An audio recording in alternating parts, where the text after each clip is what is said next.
The most dangerous position to be in right now isn't being at the bottom. It's being the person everyone relies on. We have been conditioned from a young age to believe that extreme competence is the ultimate virtue. We are taught to be the rock, the anchor, the one who never breaks. But in today's hyper-connected, high-pressure world, it has become a silent trap. If you are watching this, you probably know the exact feeling I'm talking about. You are the one your family calls when there is a crisis. You are the one your boss hands the most complex projects to, knowing you will handle it without a single complaint. But here is the brutal truth that nobody wants to admit. You aren't being promoted. You're being buried under the weight of everyone else's inability to function. Welcome to the burden of the reliable. Today, we are going to dissect the invisible tax you are paying for being strong and how to escape it before it destroys you. Let us begin with the paradox of high competence. In a logical world, being highly efficient and capable would earn you rest. It would earn you peace. But we do not live in a logical world. We live in a world of extraction. In modern society, the reward for finishing your work early is almost always more work from others. When you solve a crisis perfectly, you do not just fix a problem. You permanently become the new solution. This is the competence trap, where being the go-to person becomes a permanent, uncompensated role. Think about your daily life. When someone else drops the ball, who picks it up? You do. When a project is failing, who is asked to stay late and salvage it? You are. People praise your work ethic, but what they are actually celebrating is their own convenience. They love your reliability because it allows them to be irresponsible. And the tragic irony is that the most capable people are often the least likely to ask for help until it is too late. You suffer in absolute silence because admitting you are overwhelmed feels like a betrayal of your own identity. You have built an entire persona around being the strong one, and shattering that illusion feels like failure. This brings us to the architecture of a silent collapse. Burnout does not always look like a dramatic breakdown. For the highly reliable man, it is quiet. It is an internal erosion. You must understand the difference between performing under pressure and internalizing a constant state of emergency.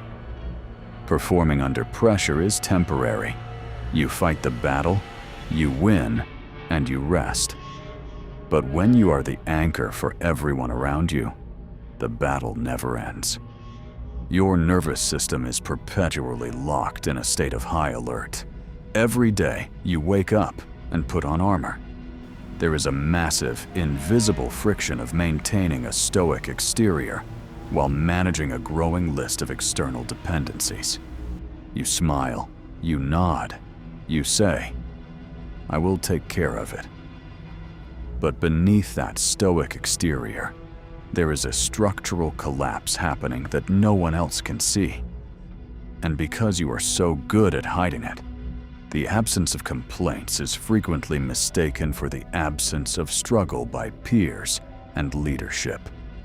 People assume that because you are carrying the heavy weight smoothly, the weight must not be heavy. They do not see the micro tears in your mental muscles. They do not see the sleepless nights or the chronic fatigue. They only see the results. Let us discuss the structural weight of being the anchor. It is not just the physical exhaustion that drains you. It is the psychological tax of knowing that if you stop, the entire system or family unit fails. This is the heaviest burden a man can carry. The fear that taking a single day off or dropping a single responsibility will cause a chain reaction of disaster for the people you care about.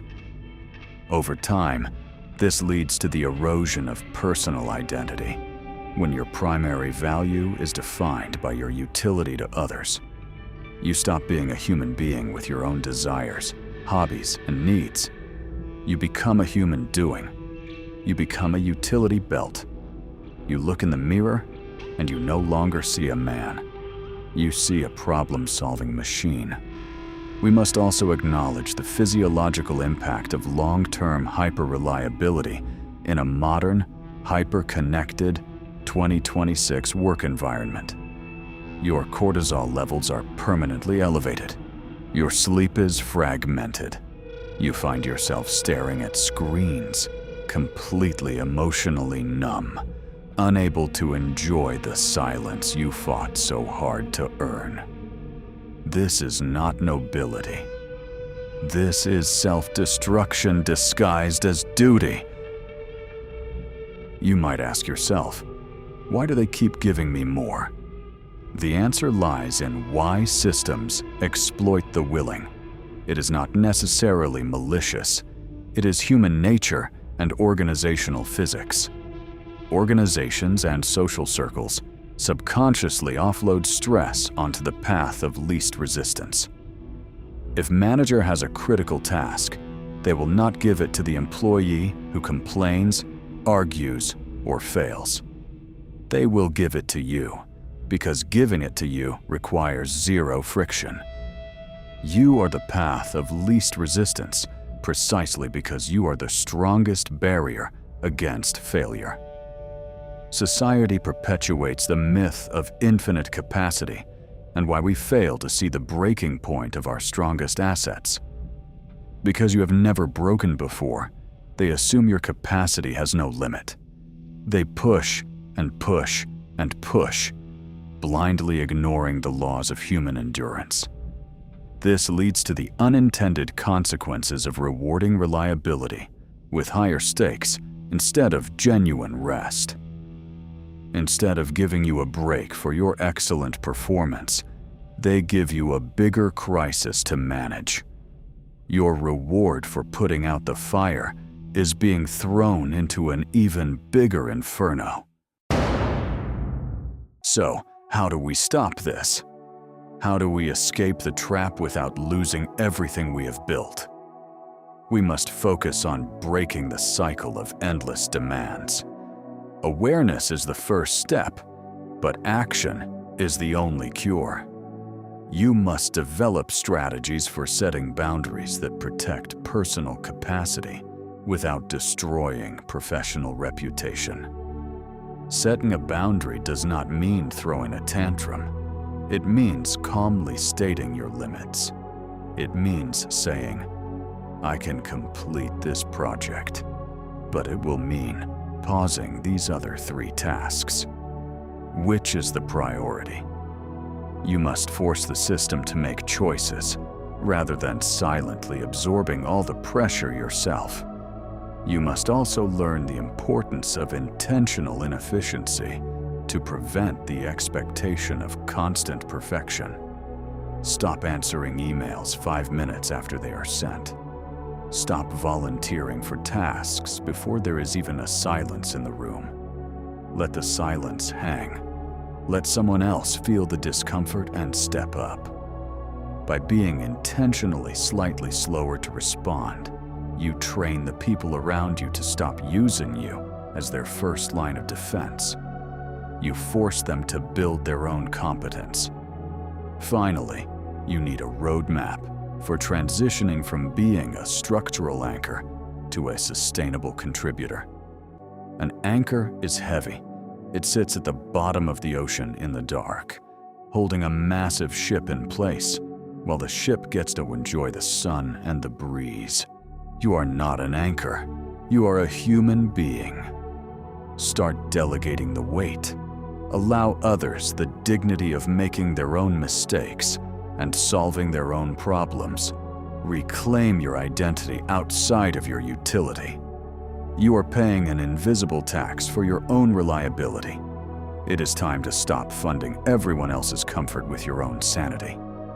Silence is a strategy, but so is knowing when to say no. Stay strong, but stay smart.